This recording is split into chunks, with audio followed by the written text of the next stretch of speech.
हमारे चैनल में मैं हूँ आपके साथ शिखा कौशिक। इस वक्त हमारे साथ रत्नेश अग्रवाल जी जुड़ गए हैं, रत्नेश ज्वेलर्स से, निशादगंज से। रत्नेश जी, आज दीपावली का पर्व है और आपको हमारे चैनल की ओर से बहुत बहुत शुभकामनाएं। आपके सभी दर्शकों को भी मेरी तरफ से दीपावली की हार्दिक शुभकामनाएं। रत्नेश जी, ये बताइए कि इस वर्ष अगर बात करी जाए कि सोने चांदी की, तो सोने चांदी की बाजार में क्या स्थितियां रही? लोगों ने इस बार भाव ऊंचे होने के बावजूद खरीदारी खूब जम के की है। हर व्यक्ति ने इस त्योहार में, आप समझ लीजिए, पार्टिसिपेट किया है और हर किसी ने खरीदारी की है। बाजार में जिस तरह भीड़ उमड़ी है धनतेरस के दिन में, इसने पिछले कई सालों के रिकॉर्ड तोड़ दिए हैं। हर दुकान पे भीड़ रही है और हर दुकान पे आप समझिए कि अच्छा कारोबार हुआ है। पिछले कई सालों से जो कारोबार की गति थी वो कुछ कम हो गई थी, लेकिन रिटेल के अंदर इस साल व्यापार पिछले कई सालों से 15 से 20% अधिक हुआ है। इस वक्त अगर भाव की बात करी जाए तो रत्नेश जी, क्या भाव चल रहा है? सोने का क्या भाव है? सोने का भाव धनतेरस में सुबेरे 81,000 24 कैरेट का था, जो रात में देर रात तक बंद होते होते 82,000 हो गया। और आज छोटी दीपावली के दिन सोने का 24 कैरेट का भाव 83,000। और अगर चांदी की बात करी जाए तो चांदी का क्या भाव है? चांदी भी 1 लाख से 1,01,000 रुपए पूरे दिन घूमती रही है धनतेरस वाले दिन, और आज उसमें थोड़ी नरमी देखी जा रही है। आज 1 लाख के आसपास भाव देखा जा रहा है।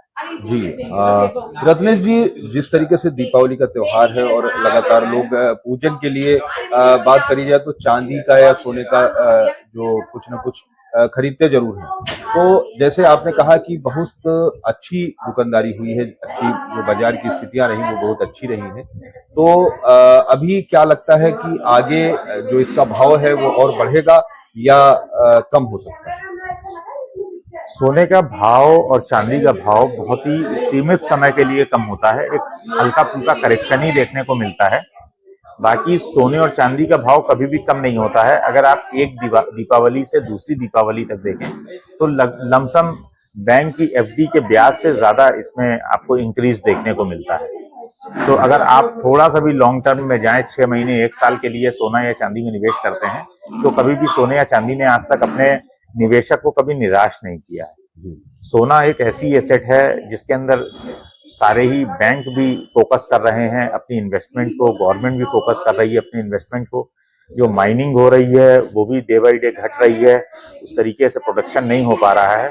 तो सोने में तो निवेशकों को बना रहना चाहिए। जो भी आदमी की सेविंग है वो सोने में अगर अपनी करके रखेगा तो मेरी सलाह है उसको कभी भी कोई नुकसान नहीं होने वाला है, बल्कि लंबे समय में अच्छा लाभ देके जाएगा। बहुत बहुत धन्यवाद रत्नेश जी। जैसे आप उत्तर प्रदेश रिटेल एसोसिएशन के अध्यक्ष भी हैं, तो अभी जो आपकी एसोसिएशन है या जो जनता है उसके लिए दीपावली के लिए क्या संदेश है? अभी तो मेरा जनता को हार्दिक शुभकामनाएं हैं और दीपावली के लिए, और मेरा आपके चैनल के माध्यम से यही कहना है कि आप इस बार सेफ दीपावली मनाएं। पटाखों, बच्चों के साथ, बच्चे जब भी पटाखे छुड़ाएं तो आप बच्चों के साथ रहें और इस पर्व को खूब धूमधाम से मनाएं। और सबको एक बार once again happy Deepawali to all of you. बहुत बहुत धन्यवाद आपको और आपके परिवार को हमारे चैनल की ओर से बहुत बहुत शुभकामनाएं। नमस्कार।